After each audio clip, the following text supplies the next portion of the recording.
Good morning, Retro. I'm Nate. And I'm Ryan. And today we're going to be talking to you about the Switch Pro. Wake up!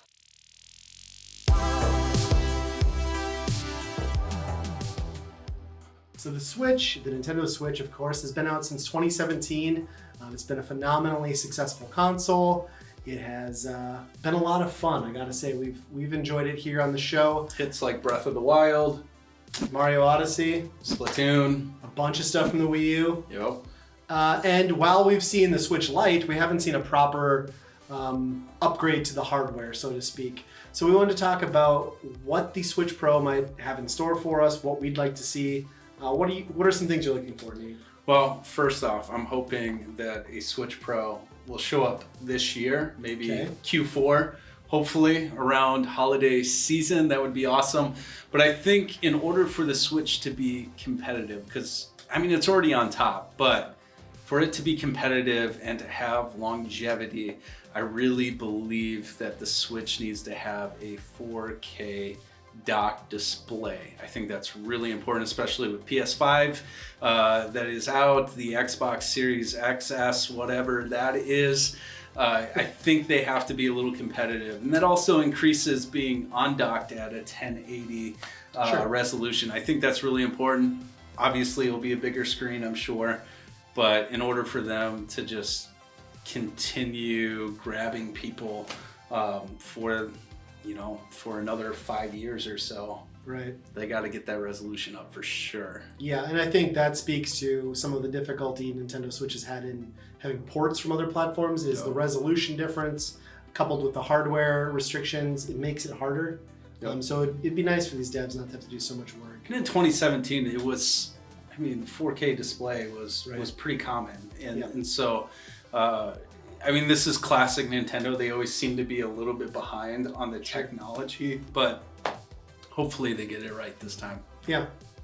One thing I'd really like to see is something different than just the traditional dock. I would really like it if you could get a wireless receiver built in, maybe not built in, but a wireless receiver to attach to your TV to get a signal through HDMI wirelessly from your Switch Pro. Kind of like the Wii U? Yeah, almost. Yeah. And it wouldn't, I don't even know even if they had a traditional dock and once you dump that thing into it got 4K like you're saying, I think I'd be okay with it if it just cast 1080 signal. Okay. Just so I had the convenience of no cords. I could keep my console in my hand, use it as the controller, and just have one less thing on the shelf. Yeah. Because I find myself, when I'm in handheld, not wanting to just get up and throw the dock. I don't know why. It seems easy enough. Right, but if I could just press a button and boom, it casts like my smart devices, my cell phone, my computer, to my TV, that'd be ideal. They're gonna have to have a beefed up battery in order for that to happen. That's probably very true. That should be on this list, but it probably isn't. We can add it. It's our list. We can do whatever we want. Mm-hmm. This really doesn't have to do with the Nintendo Switch Pro. It could be integrated into the current Switch system, and it's something that they missed big time. So hopefully bringing out a Pro will also allow them to tweak some things with item shops, etc. But that's a voice chat integration. Yeah. That is huge. This is, 2017.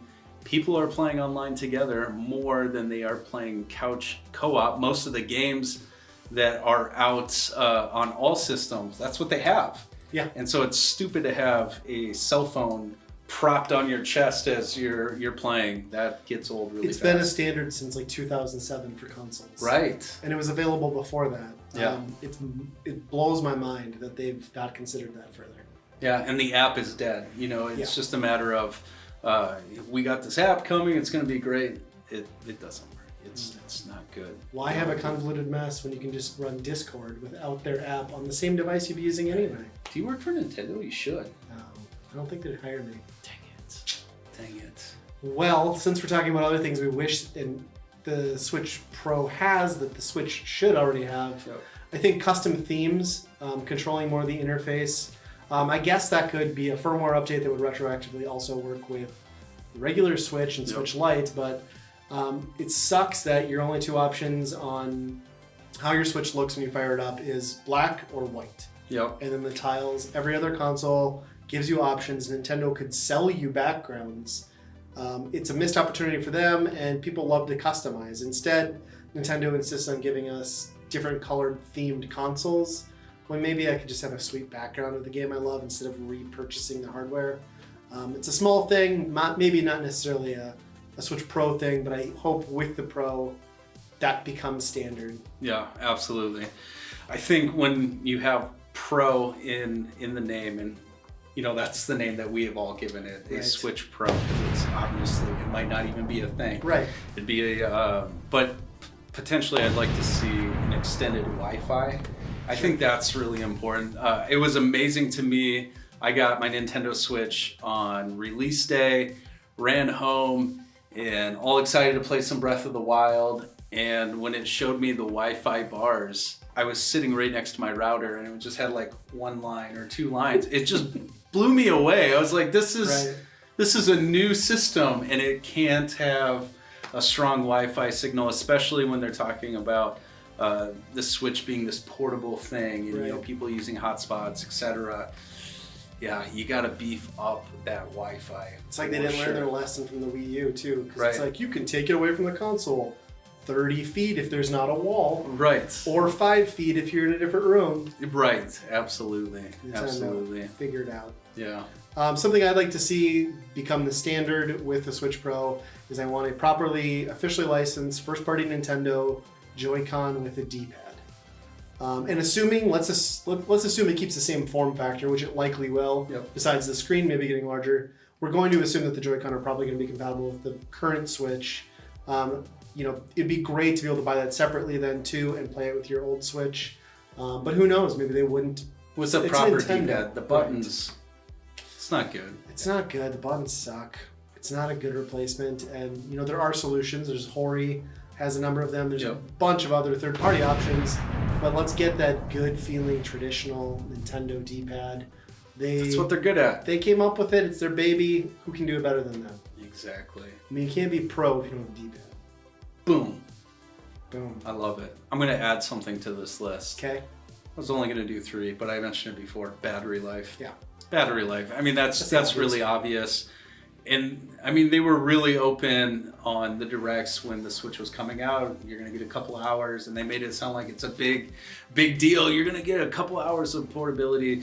Yeah. You got to beef up the battery in order for it to not just be something you play for 2 hours in a car ride and be like, now I can't do anything because I forgot my car charger or something like that. 100% agree. Yeah. And I'll add a fourth too. Wow. How about we put the proper amount of memory standard into the console? Yes. Instead of Nintendo always shipping consoles in the digital era with memory that is wholly inadequate. Yep. The Switch still has 32 gigs, Yep. Which is pitiful. I'd love to not have to run out and buy micro SD cards. Granted, they're cheap nowadays, but if it's that cheap, why can't Nintendo just ship it with a reasonable amount of memory? So I think the $1 million question for you is, if the Switch is happening, the Switch Pro is happening, what game would you like to see if it was a Pro exclusive? What would get you to buy that day one? Nintendo has a history of like doing minor upgrades, like the new 3DS and all those things, and they've typically shied away from proprietary runs only on this new version. If we're going to stay in this like enhancement area and not a true sequel, so I don't think it's going to happen. But to answer your question, Breath of the Wild 2. I would love that. Yeah, I would buy one day one. if there had to be an exclusive, that's the one to do. Yeah. Yeah. Absolutely. I would agree with that. I'm hoping it happens this year. Yes. But we'll see. Nintendo has messed up before. Yeah, and they've surprised us before, so you never know. Nintendo fans, we love them and we hate them at the same time. It's hard. Yeah, we hate ourselves as Nintendo fans. So. Well, I think that's going to do it for this episode. You can find us on all the social medias. Check the links below. Maybe find some merch. And as always, keep the froth on the mug.